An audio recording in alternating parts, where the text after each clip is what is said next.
हर कोई यहाँ पे जो भी रूह आती है वो एक खुद से एक किताब है और उसने खुद से ही अपनी ज़िंदगी का पढ़ना है। और हर किसी की ज़िंदगी में कोई बादशाह है या अमीर है, गरीब है, कोई भी जिसका भी लाइफ का एक्सपीरियंस है वो खुद से उसको रिमाइंड करके देख ले। हर किसी की ज़िंदगी जो है वो अप्स एंड डाउन, धूप और छाँव से भरी हुई है और ज़िंदगी इसी का नाम है। कभी खुशी और कभी गम में, कभी खुद ही वो बैठ के अंदर आके खुश हो जाता है और खुद ही वो फिर गम में भी चले जाता है। ख्वाहिशात भी उसी की अताएं। जब जो हम बढ़ेंगे, हमारी उम्र बढ़ती है तो हर ज़िंदगी के स्टेप में हमारी नीड्स एंड वांट्स चेंज होती जाती हैं और उसके मुताबिक ही हमारी ख्वाहिशात भी चेंज होती रहती हैं। वो बहुत कम लोग होते हैं, वो 1% वाले लोग वो माँ के पेट से बन के आते हैं और वो यहाँ पे लाइफ में थोड़ा सा रिफाइन होने के बाद कभी अली हजवेरी बन जाते हैं, कभी लाल शहबाज कलंदर होते हैं, कभी वो बाबा मस्त है।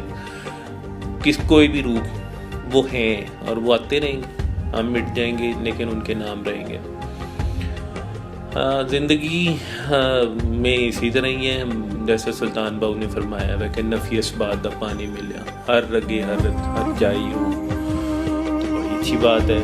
कल खिला किसी ने बड़ी प्यारी बात की थी, मैं कहीं बैठा हुआ था, कोई क्रिश्चियन ने की थी कि यार वो कहता है कि मैं शहरक के करीब हूँ, तो यार ये जो राइट लेफ्ट उसने फरिश्ते बिठाए हुए हैं तो ये एवं साढ़े ते भार बिठाया था इन्होंने को यार इन्होंने तो ड्यूटी तो फारक करे तो ये अब एक सवाल उसका ये ठीक था अपनी जगह पे। अब वो करीब है तो उसे रिकॉर्ड कीपर क्यों बनाए हुए भाई, क्यों बिठाए हुए? खैर ये उसका सिस्टम है, ये इसी तरह ही चल रहा है। दुआ ये है कि आप लोग जोन से जिसको पैगाम मिल रहा है, डॉक्टर साहब को भी बाबा जी की तरह मिशन से ही गर्ज है। किसी की नमूद नुमाइश, किसी के हुसन या किसी की दौलत से उनका कोई गर्ज नहीं है। बाबा जी को भी मिशन से बहुत प्यारा उनको गर्ज है और वो पता करने के बाद से भी इस सिस्टम में और तेज़ी आई है। हमें शुरू में पता चला था कि कुछ मिसयूज़ कर रहे हैं करके सिस्टम को, तो बाबा ने मुझे कहा यार देख पैगाम तो जा रहा है ना, बता तो रहे हैं ना, बाकी जो वो कर रहे हैं वो जाने और उसका अल्लाह जाने। तो बाबा को आखिरी सांस तक अपने मिशन से बहुत ज़्यादा प्यार है और रहेगा। वो लोग जो बहुत ज़्यादा माजी में रहते हैं वो मायूस ही रहते हैं। तो ये आपको हाल में रखता है ये सिस्टम और मायूस तारीख की उसे बाहर ले आता है और आपको अपने अल्लाह से मिलवा देता है। ये किस्म का जिस दिन आप दुआ कर लेते हैं आपका अपने अल्लाह से मुलाकात हो जाती है। आपकी ही की हुई कोई बचपन की दुआ का जवाब मिलता है आपको इस दुआ की सूरत में। और जब आप सूरह रहमान सुनते हैं तो आपके अंदर और वो नेगेटिविटी और सारी चीज़ें ख़त्म होती हैं। वो किस तरह ख़त्म होती हैं? क्योंकि आपका यकीन डेवलप होना शुरू हो जाता है। आप जिस भी फेज़ में होते हैं, जब सूरह रहमान सुनते हैं और बार बार जब अल्लाह को कॉल करते हैं तो आपके अंदर पुख्तगी वो ले आता है। वो आपको एक यकीन की मंजिल की तरफ लेके जाना शुरू कर देता है।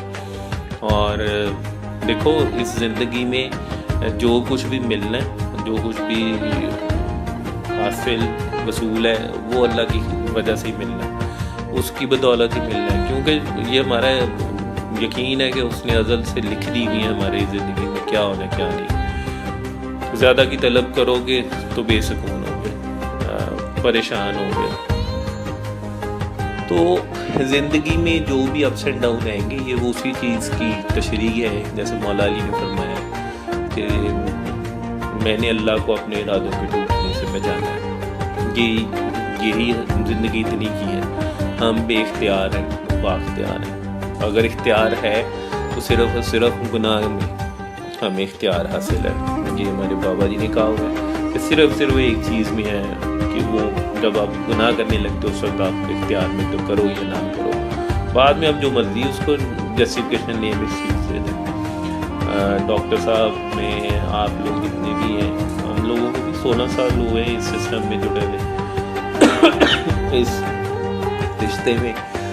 तो डॉक्टर साहब से पूछ लें, मेरी ज़िंदगी भी इसी तरह इन 16 साल में काफ़ी अप्स एंड डाउन है, बहुत सी चीज़ें हैं। ये नहीं है कि चीज़ कि सूरह रहमान के आ जाने से आपकी ज़िंदगी में अब खुशियाँ होंगी, आपको बस हर चीज़ हासिल ही हासिल होगा, ऐसा नहीं है। जो लिखा हुआ है वो उसी तरह ही है।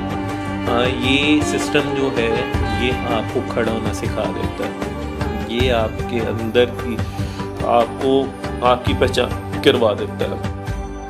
मैं और डॉक्टर साहब जब मिले थे तो बाबा जी ने बड़ी प्यारी बात की थी कि हम लोग किसी से नफ़रत नहीं करते। ये पंच लाइन थी, हर किसी के लिए लाइफ में यही चीज़ होनी चाहिए। बाबा ने कहा हम लोग किसी से नफ़रत नहीं करते। क्यों हमें नहीं पता कि उसका अल्लाह और उसका रसूल उससे कितना प्यार करता है। अब नफ़रत मिटाने का ये एक बड़ा अच्छी एक गोल्डन एक रूल है, अगर हम चाहें तो इसको कर सकते हैं, लेकिन हम अपनी मैं की वजह से, अपने बुतों की वजह से फंसे हुए होते हैं। ये कहना बड़ा आसान है, माफ़ कर दो, दिल से माफ़ कर दो, दुआ दे दो, ये बड़ा मुश्किल है, प्रैक्टिकली बहुत मुश्किल है। आप में से कोई डिसएग्री कर सकता है, वो कोई पीर फकीर ही होगा जो डिसएग्री करेगा, लेकिन मैंने अपनी ज़िंदगी में सिर्फ और सिर्फ एक बंदे को देखा है जिसने वाकई दिल से माफ़ किया हुआ था, और वो सिर्फ बाबा जी हैं। मैंने जितने मर्जी लोग दावे करें, मैंने उनको फेल होते हुए देखा है, वो माने या ना माने इस चीज़ को। लेकिन आप मुझे तो ब्लफ कर सकेंगे, अपनी ज़ात को नहीं कर सकेंगे। कोशिश ये करें, अपने आप को पढ़ें।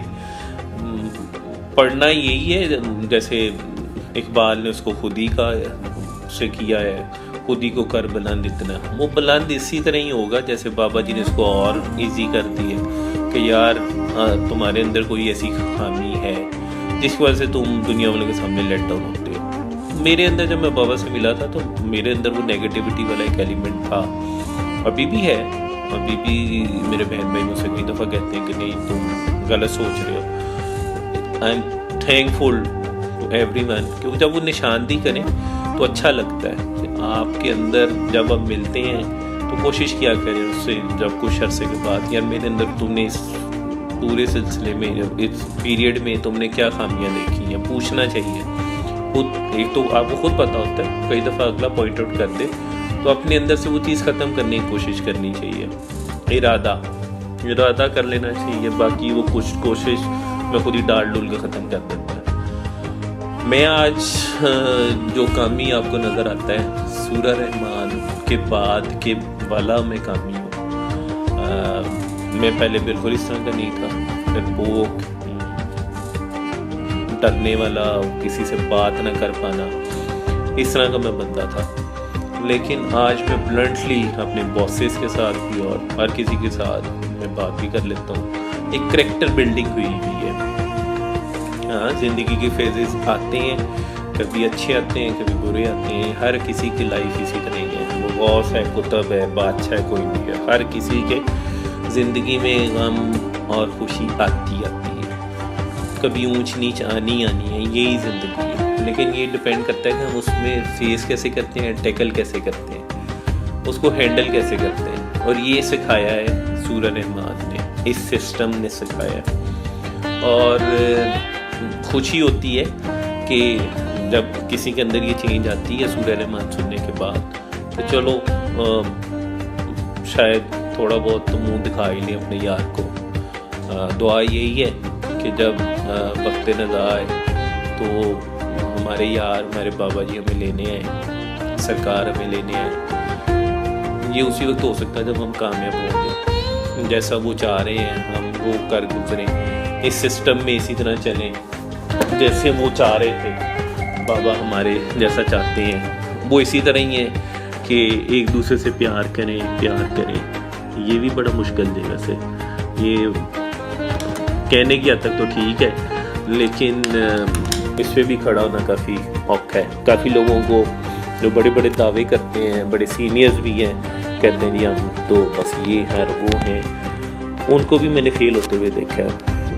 कई तो इसी गुमान में है कि हम तो जी बहुत पुराने मिलने वाले हैं, हम तो सीनियर हैं। सीनियरिटी और जूनियर का कोई चक्कर नहीं है। कोई आया और लेकर चले गया, और कोई सारी उम्र भी ना पा सका।